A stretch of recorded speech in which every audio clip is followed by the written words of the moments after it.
Okay? Can you call Darla? Pasok si Darla to join us. Para matuwa kayong lahat. Darla! And I'll show all of you. Welcome sa chrisaquino.net. We've been waiting for this kaya ipapakita ko sa inyo. Iba-iba kong lipsticks. Okay. I hope mapanood ito nung binilhan namin because you changed your number. We cannot find you. Pinakilala ka sa amin ni Liz Uy. Dinala ka sa house. Tapos nagdala ka ng iba-ibang lipstick. But you're gone. I wanna buy more of this. Nawala. Tapos nabura sa numbers ni Alvin. It's super ganda. It's called Liptar Obsessive Compulsive. Pag gusto ko ng sobrang tibay na lipstick, ito talaga yung nilalagay ko. Right now, wala pa akong lipstick. Pero naglagay ako nito. Galing sa States yung Carmex lang na Moisture Plus. Na may konting kulay lang. Kasi hindi pa ako nagli-lipstick. Okay, iba-ibang gloss ito. Jonathan, huwag ka magulo. Let's start first. Okay. Inaayos naman yung lipsticks ko based on colors. Ayan o, nilagyan ko pa sila ng mga label kasi yun nga, may pagka-OC para madali na lang. If you want an all-in-one lipstick na, I love this. It's from Bare Minerals pero not all Sephora's have it. Dun sa Bare Minerals na store talaga, dun nabibili. Sobrang ganda. Promise. Halos lahat ng TVC ko, ito yung ginagamit ko kasi hindi siya overpowering pero magandang-maganda talaga. And then, sa mga gloss naman, addict lang ako sa RMK. I first learned about RMK when I worked on Mano po, 2002 with Ate Mary. Gandang-ganda ako dun sa lipstick niya. Tapos parang may gloss siya na parang holographic na nag-iiba-iba depending on the light. Tapos binigyan niya ako ng isang RMK. Tapos since that time, every time I travel, bumibili ako. It's not available here. But they have a lot in Bangkok and Hong Kong. Tapos, ayan, lahat nito neutral lang yan. Yung neutral na yan kasi pang teleserye, pang commercial, pang movie, para hindi sobrang strong. This is super ganda. Okay, itong Tarte na to, maganda siya kasi, hanapin ko yung, saan ba yung isa pang Tarte? Kasi, here. Well, it's somewhere there. Whatever. Anyway, naghintay na si Papa P, kaya apurahin ko. It's, pang-base lang siya. Oh, yan o. May base ka na, tapos mukhang natural lang, tapos hindi niyan mabubura forever and ever, amen. May dalawang version nito, ayun, here it is. I gave to Lucy, and I gave, yan. This is the one, si Fiery Matte yan. Yung time na nagandahan kayo na ang red ng lips ko, ito yung binase ko talaga, tapos pinatungan ko ng gloss. Saan yung regalo ni Martin? Here. Martin Bautista gave me, yung nagandahan kayong lahat sa red lips ko, this is what I used. Lip Sense. Online lang daw yan binibili. Favorite daw to ni Christina Aguilera. Kaya binigay sa akin. So, ito yung dalawang kinambahin ko. And now we will go. Ito yung pinks. Peach and pink. May advice kung mga first date, pa-cute, pink muna. Para, you know, charming. Isa pa to. Halos malaki na ang kinita nito. Kasi ang dami ko ng movie na pinaggamitan ito at pati sa teleserye.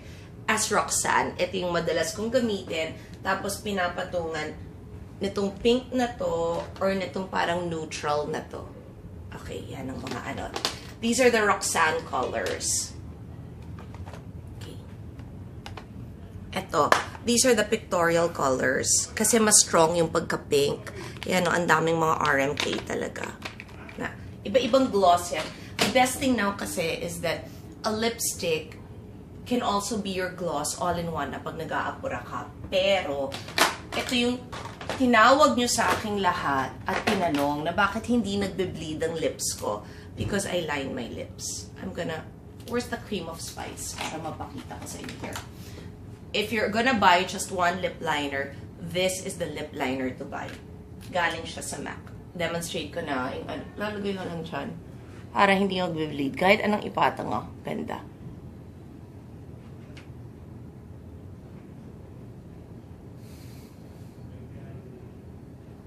Yan.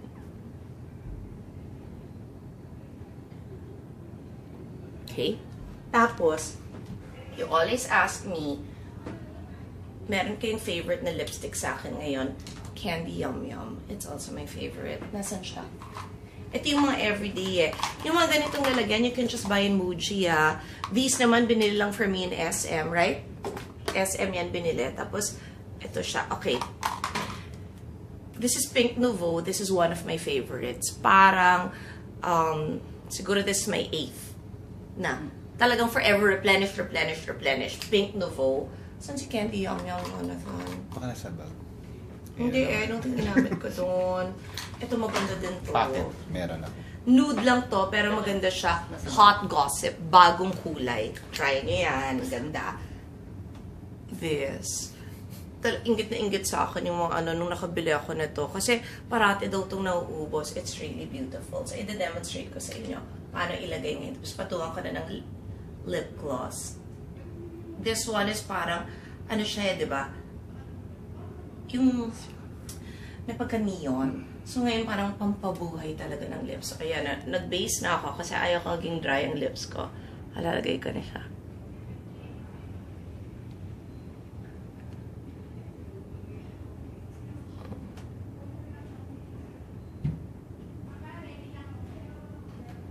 Candy Yum Yum. Tapos papatuhan ko siya ng gloss. Kasi ang gloss nakakadagdag ng sex appeal.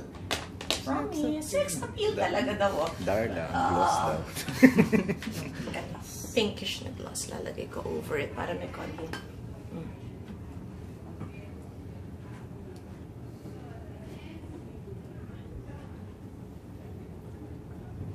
I'm ready. So, meron akong mga bagong brands na na-discover sa States. That, ito, I gave Darla this. Kat Von D. It's really good, diba? It's super tibay. She's a tattoo artist. Tapos ito, this first one na, anong name niya? Something pink ito eh. Bambi something. Wait name na to. Backstage Bambi. Binigay sa akin ni Ann Curtis. Doon ko unang na-try ito. Tapos, I loved it talaga. Inuwian niya ako from the States. Tapos, ito yung neutral nila. Tapos, ito yung red na talagang pag gusto mong makaakit na red. Kaya lang, if you plan on kissing anybody, don't use red. Mahawang, gulo. And then, my other this is a really good brand for pangmatibay na lipstick. But, kung mga taga-Japan kayo, ito siya. Favorite ko to. Drugstore lang sa Japan na bibili to. Integrate. I think this is the Shiseido brand na pang drugstore. It's really good. Try nyo to. Sobrang ganda. And for my friends in Korea, kahit ito lang ang gamitin nyo, it's a tint na from Etude. Pero ang galing talaga niyan. Try nyo yan. And ang last, bagong discovery from the States. Tarte ulit. Lipstick siya, pero matibay talaga. Ay, ang ganda-ganda nito. I love layering. Darla? Pag sinabi mong matibay, matibay kasi yung parang diba, inom ako ng inom all throughout. Kahit inom ako ng inom, di siya nahuwara. Yan na. Ilang patong yan? Okay, kasi it's not enough for one session about lipstick. We're gonna have a part 2. Kasi ngayon napakita ko pa lang sa inyo yung pinks and reds. And yung neutral, pero wala pa yung totoong neutral.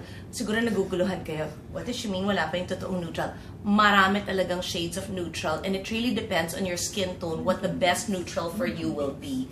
So, abangan nyo, ang next video blog naman natin will be all about neutrals. And yung pinakamahal na lipstick, now, in Tom Ford, papakita ko rin sa inyo yun. Kasi it's like $40-50 for one lipstick, but it's so worth it. So I'm gonna demonstrate all of that next time.